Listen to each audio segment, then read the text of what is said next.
C'est parti pour le test. Donc on va vérifier si l'utilisation d'un logger mobile avait du sens sur une conduite en PVC. Donc j'ai une bouche à clé ici. Un branchement. Tac. On vérifie d'être bien collé. J'ai un branchement pour un compteur de pâture. Donc logger en place. D'accord. J'ai fait une petite marque. 3. On a environ 6-7 mètres. Conduite PVC. Donc là 7 mètres, on est vraiment pas loin. On n'a pas encore terrassé. On va voir la véracité de ce test. A priori, donc fuite conduite. Il faut savoir qu'ici la conduite sur les plans n'existait pas. Voilà. Bon, après si on fouine, on se rend compte que si on accède, on va voir dans la pâture, on voit qu'il y a un regard qui est sous l'herbe et tout, mais bon, peu importe.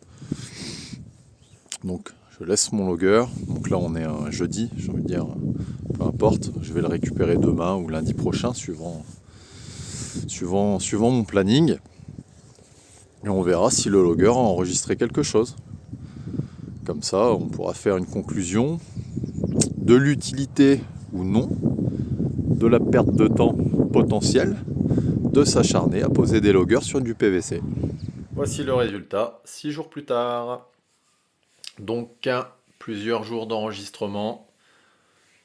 Et on est proche du zéro. Pour rappel, sur cet appareil, il y a un seuil déterminé de 100 en valeur propre à l'appareil, 100 ou 150, à partir de laquelle on estime qu'on a une fuite.